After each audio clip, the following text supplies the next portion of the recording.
Mapagpalang umaga po, mapagpalang madaling araw po sa inyo lahat mga kapatid. Ito po ang inyong lingkod, si Monsignor Father Jaime Vicente.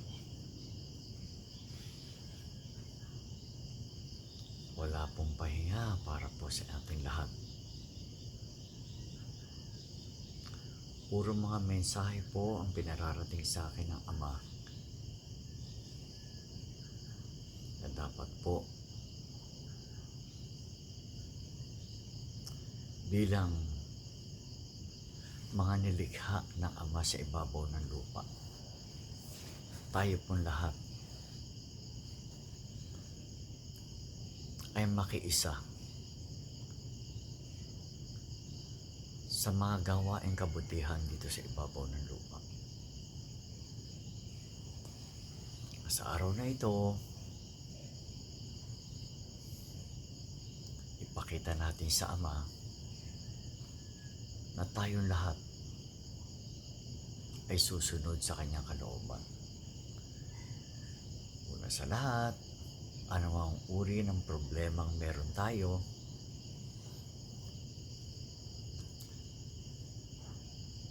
batiin natin ang ating mga mahal sa buhay ng magandang araw. Pakita nyo sa kanila ang tunay na pagmamahal.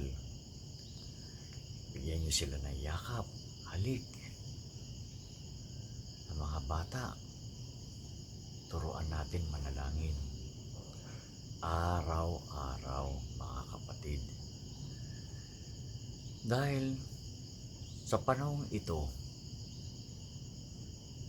nandito tayo sa Pilipinas, di ba? Hindi nyo ba alam?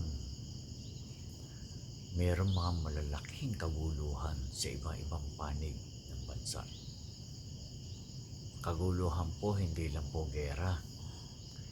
Kaguluhan din po sa gawa ng mga kalamidad. Kaguluhan din sa mga nangyayari, may mga sakit ngayon. Mga kapatid, ibinibili ng Ama sa atin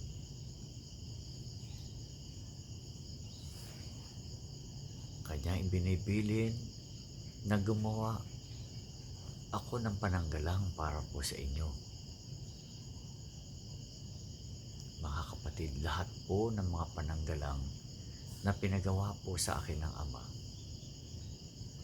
malaki po ang maitutulong sa inyo lahat. Huwag niyo po isipin, no? Kung ano po, kung ano halaga, kung ano ang mahalaga sa lahat, yung ating buhay, yun, tatahakin natin buhay sa ibabaw ng lupa. I guarantee 100%. Lahat po na makakuha at makaka-avail ng mga gamit na ipinagawa po ng Ama sa akin, malaki po ang maitutulong nito sa inyo lahat. Lalo na po yung Miraculous Healing Pendant at saka yung one set na sinasabi ko po. At ito po mga kapatid, napakalakas po ng puwersa ito, no? Iba-iba po yan. Ang mahalaga, meron pa po natitira-tira sa akin mga 100 pieces na lang po, no? Kasi kumukontak po ko sa Australia, Canada, sa Japan, sa aking mga kaibigan. Baka meron po silang makita sa Kyoto, baka may makita sila sa Brisbane, Australia. Sa Canada naman po, anak ko po na nandoon, pinahanap ko rin, may mga holy mountain doon. Mga kapatid ko, ang banal na kapangyarihan ng Diyos Amang makapangyarihan sa lahat, nagmamanifest po ito sa ating pananampalataya at sa iba-ibang uri ng kalagayan. Nagmamanifest po ang kapangyarihan ng Diyos in different form. Tandaan niyo po yan. Para magamit natin ang mga pananggalang laban po kay Satanas na Diablo. Kaya mga kapatid ko, magandang umaga po sa inyong lahat. Kaya inaanyayahan ko ang buong mundo na ang mga bagay po na sinabi ng Ama po, lahat ng bagay na pinagawa niya sa akin, kung may mga pangyayaring hindi maganda sa ibabaw ng lupa, mga nagbibigay po ng ubo, sakit sa balat, no? Mga cancer, yung mga kaya po mga nagda-dialysis. Kadalasan po dyan, spiritual na sakit. Sinisira nila ang kaisipan ng mga tao para sirain din ng tao ang katawan na nilikha ng Ama para magamit ng Ama sa pagsasaayos ng buong mundo. Kapatid, isa ka sa pinili ng Ama para maging kasangkapan sa pagsasaayos ng iyong mahal sa buhay, kapwa-tao. Magkaisa po tayong lahat, magbalik loob tayong lahat sa Ama, Diyos na makapangyarihan sa lahat. Siya lang po ang tanging Diyos na nakapagliligtas ng lahat. At ang alam ng Ama kung ano ang ating mga kailangan. Pagpalain nawa kayong lahat ng Ama.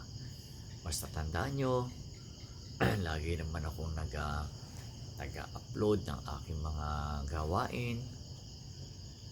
Isa lang ang masasabi ko sa inyo, lahat po ng mga pinagawa ng Ama sa akin, direkta kayo kumuha sa akin. Direkta po. O kung meron naman po akong mga kaibigan na mga gustong tumulong, mag-volunteer ng mga nagawa kong mga gamit, okay lang po, pwede kayong tumawag sa akin. Ang masasabi ko lang po, yung mga pinagawa po na Ama sa akin, hindi ko po ikino-commercial to sa mga, hindi ko po inilalagay ito sa mga Lazada, sa Shopee, wala po ako doon. No? Sa akin po, nakakadirekta sa akin, iba naman po yung mga healers na nagbo-volunteer, doon po kayo kukuha. Mga kapatid, wala rin po akong kontra doon sa mga ibang mga nakukuha sa mga ibang lugar. Wala po akong kontra doon. Pero mga kapatid ko, lahat po na makakakuha sa akin, tandaan mo, habang ako'y nabubuhay, ipagkakaloob sa inyo ng Ama ang kasagutan ng inyong mga kahilingan. Dahil araw-araw ko po kayong ipapanalangin sa kaligtasan, kalusugan, kaunlaran, at kalinisan ng ating spirit. Kaya mga kapatid, magandang umaga po sa inyo lahat. Magandang umaga po. Pagpalain po kayo ng Diyos Ama, Diyos Anak, Diyos Espiritong Banal. Amen. Amen. Good morning po. I love you.